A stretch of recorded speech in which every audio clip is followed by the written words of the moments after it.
Se você simplesmente andar um pouquinho em qualquer cidade do Brasil, verá pelas placas na frente das igrejas que existem várias formas diferentes de cristianismo. Então surge a dúvida: como podemos diferenciar esses tipos de cristianismo de estereótipos que podem ou não ser verdadeiros? Fica nesse vídeo até o fim, porque aqui você vai entender as principais diferenças entre as maiores denominações cristãs. Para simplificar, podemos dizer que todos os chamados cristãos adoram a Cristo. Todos concordam quem é Jesus. Ele é verdadeiramente humano e verdadeiramente Deus. Ele nasceu da Virgem Maria, ele morreu pelos nossos pecados, ele ressuscitou dos mortos, ele ascendeu ao céu e voltará para julgar os vivos e os mortos. Estes são os fundamentos do cristianismo que estão contidos no Credo Niceno, da igreja primitiva, documento que todas essas igrejas diferentes usam. Então elas são semelhantes porque são todas cristãs, mas ainda assim tem muitas diferenças. Vamos começar com os batistas. Existe muita coisa que torna os batistas únicos, mas o principal é o batismo. Para eles, o batismo é uma escolha pessoal e individual. Por isso, eles repudiam o batismo de crianças. A maioria dos outros cristãos diz que o batismo é o que torna alguém cristão. Mas os batistas acham que o batismo é como você proclama que já se tornou cristão por ter um nascimento pessoal. Eles são muito individualistas. Para eles, é tudo sobre um relacionamento pessoal, o que significa que a própria igreja e seus rituais religiosos importam muito menos do que ter um relacionamento pessoal com Jesus.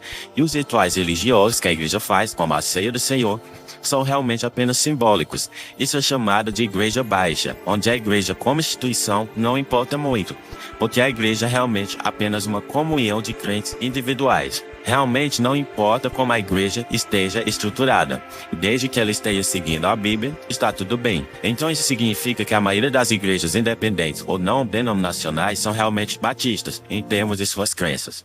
Oposto a essa visão da igreja baixa, temos o exemplo da alta igreja anglicana ou episcopal.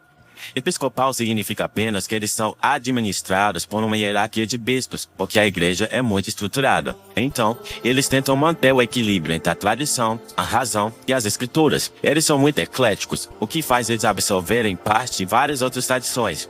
Isso significa que eles têm muita diversidade de crenças. Alguns anglicanos parecem mais católicos e outros parecem mais protestantes. E muitos anglicanos se veem como um meio termo entre os dois. Então é difícil entender o que o anglicanismo realmente é. Mas não se preocupa, eles também não entendem. Apesar disso, o anglicanismo tem uma tradição muito rica e muitas das orações inárias que as pessoas usam vêm do anglicanismo. Na verdade, podemos falar de um novo ramo que surgiu da tradição anglicana, os metodistas ou wesleyanos. Você acabou de ver aquele pequeno triângulo que os anglicanos têm: razão, escritura e tradição. Os metodistas acrescentam um quarto ponto e o transformam em um quadrilátero. Eles acrescentam a experiência espiritual, porque o ponto principal de John Wesley era que ele queria que a igreja anglicana fosse mais espiritualmente ativa.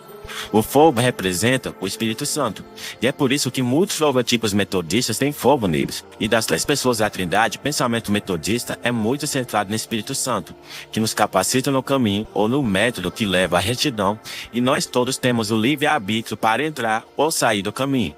E no final do caminho está a santificação, onde nesta vida podemos melhorar tanto que deixamos de pecar completamente. E ao longo deste caminho, há muito serviço aos pobres e trabalho pela justiça enquanto lutamos pela perfeição espiritual. Certos grupos surgiram do metodismo que realmente focavam mais nessa parte do movimento da santidade. Eles dizem que se você realmente tem Espírito Santo, você vai buscar a santidade. Estamos falando dos pentecostais, que dão um passo mais adiante ao dizer que isso inclui falar em línguas. Os pentecostais enfatizam a experiência do batismo no Espírito Santo como experiência distinta e subsequente à salvação, na qual os crentes são cheios do Espírito Santo e capacitados com dons espirituais. A glossolalia, ou falar em línguas, é considerado um dos sinais mais evidentes do batismo do Espírito Santo em muitas tradições pentecostais. Além disso, o pentecostalismo também enfatiza a crença na cura divina, ou seja, na crença de que Deus pode curar doenças e enfermidades através da fé e da oração. Seguindo com nossa lista, temos os luteranos, uma tradição do cristianismo protestante que tem suas origens no movimento da Reforma Protestante, liderada por Martinho Lutero no século XVI. O luteranismo é baseado nos ensinamentos teológicos e nas práticas litúrgicas desenvolvidas por Lutero e seus seguidores. O pensamento luterano, diferentemente dos wesleyanos e pentecostais, mais centrado no espírito, está muito centrado em Jesus. Os ensinamentos teológicos do luteranismo são frequentemente resumidos em sola escritura, somente as escrituras, sola fide, somente a fé, e sola gratia, somente pela graça. Eles acreditam que as escrituras são a autoridade final em matéria de fé e prática, e que a salvação é um dom gratuito de Deus concedido unicamente pela fé, não por meio de obras humanas. Eles são caracterizados por uma adoração formal e litúrgica, com destaque para a pregação da palavra de Deus e a celebração dos sacramentos, especialmente a Santa Ceia e a Eucaristia, onde o corpo e o sangue de Jesus estão realmente presentes e são dados. É isso mesmo. Para os luteranos, quando Jesus disse, "Este é meu corpo", ele quis dizer literalmente. É o que eles chamam de consubstanciação, que não é a transubstanciação católica, mas parece muito. Alguns luteranos não gostaram de como a tradição luterana era cética em relação à experiência pessoal, e eles queriam se concentrar mais nisso. Então eles se tornaram os pietistas. Pietismo é um termo que deriva da palavra latina pietas, que significa piedade ou devoção. Os próximos da nossa lista também saíram direto da Reforma e suas crenças são chamadas de reformadas. O pensamento presbiteriano é muito centrado em Deus. Eles provavelmente se concentram mais em Deus, o Pai, e mais especificamente na soberania de Deus e na aliança de Deus, crendo que Deus está no controle de tudo e que cumpre as promessas que faz. Os reformados são muito focados na teologia, porque teologia é o estudo de Deus, e eles são muito focados em Deus. Eles são nerds da teologia e também são estereotipados como cristãos nerds em geral. E são os mais prováveis de todos os cristãos a estudarem ciências e outras coisas. De qualquer maneira, a soberania e a aliança de Deus são as lentes através das quais a visão reformada lê todo o cristianismo.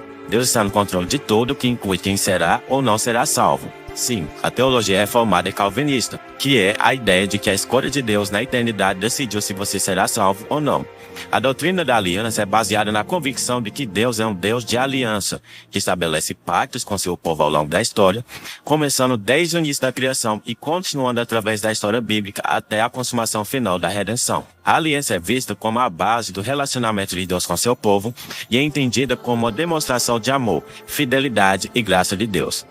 Se você gosta de falar em línguas, chamas no altar e música worship, não espere se divertir em uma igreja presbiteriana, já que em vez disso você encontrará pessoas cantando salmos de adoração muito organizadas e sentadas. E claro, temos a Santa Ceia, onde eles recebem o corpo e o sangue de Cristo, mas ele não está fisicamente nos elementos, eles só o recebem espiritualmente. Os presbiterianos não são as únicas igrejas reformadas, há também os holandeses reformados, os suíços reformados e talvez até os puritanos congregacionais que basicamente têm a mesma teologia. Eles são diferentes apenas em termos de geografia e história. É importante falar ainda de um grupo de protestantes que eram protestantes antes dos protestantes existirem, os irmãos morávios. Todos os grupos que eu falei até agora são chamados de protestantes. Isso significa que existe algo que une todos eles. Apesar de existirem crenças protestantes tradicionais, que falamos no início do vídeo, muitos protestantes modernos não acreditam mais nelas. Isso porque cada tradição protestante tem denominações de inclinação liberal e conservadora. As mais radicalmente liberais não acreditam mais em muita coisa cristã. Existem algumas igrejas protestantes que têm até pastoras lésbicas e símbolos políticos de esquerda. Algumas igrejas protestantes parecem muito tradicionais e semelhantes aos católicos. Outras igrejas protestantes parecem muito contemporâneas e não se parecem em nada com uma igreja tradicional. Mas há uma coisa que todos esses diferentes grupos protestantes concordam: a Bíblia tem mais autoridade do que a igreja.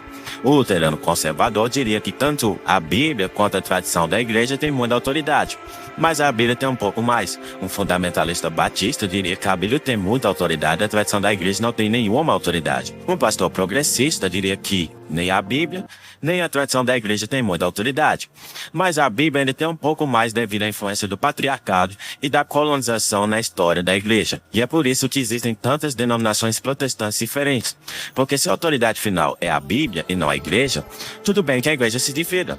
Se as pessoas tiverem interpretações diferentes de parte da Bíblia, que não sejam fundamentais à fé? Para os protestantes, tudo bem.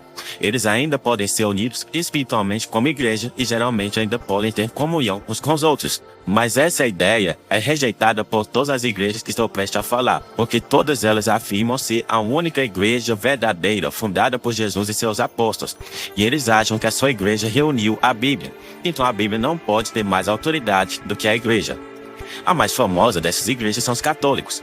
Eles acham que São Pedro recebeu as chaves do reino por Jesus, tornando-o o líder da igreja ou o Papa, e que desde então tem havido uma cadeia ininterrupta de papas levando até o Papa atual.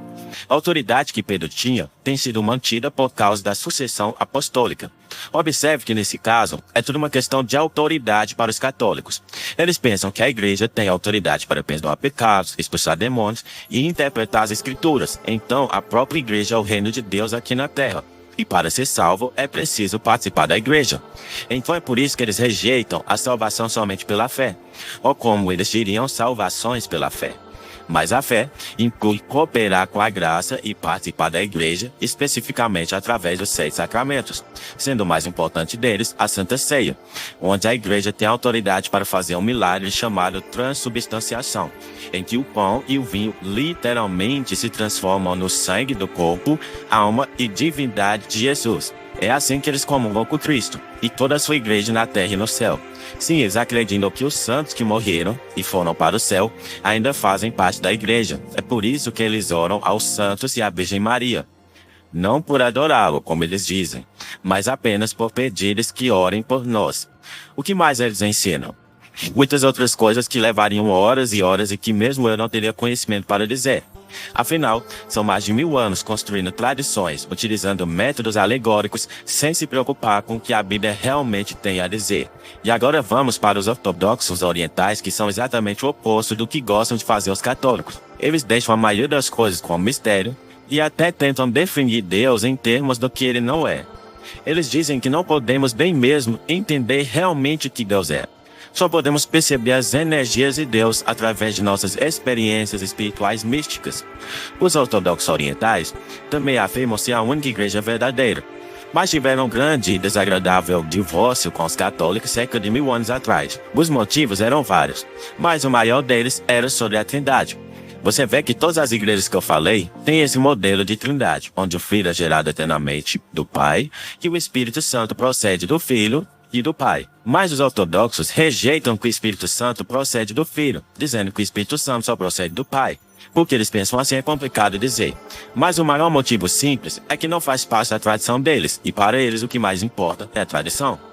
2000 anos de cristianismo gerou muitas diferenças, e às vezes nos parece que é só no céu que nós vamos tirar muitas dúvidas de nossa fé. Dúvidas essas que já dividiram nações e causaram muitas guerras. Mais de 90% desse vídeo foi inspirado no trabalho desse canal, que está aqui em inglês. Ele foi a nossa principal fonte e merece todo o crédito. Até a próxima.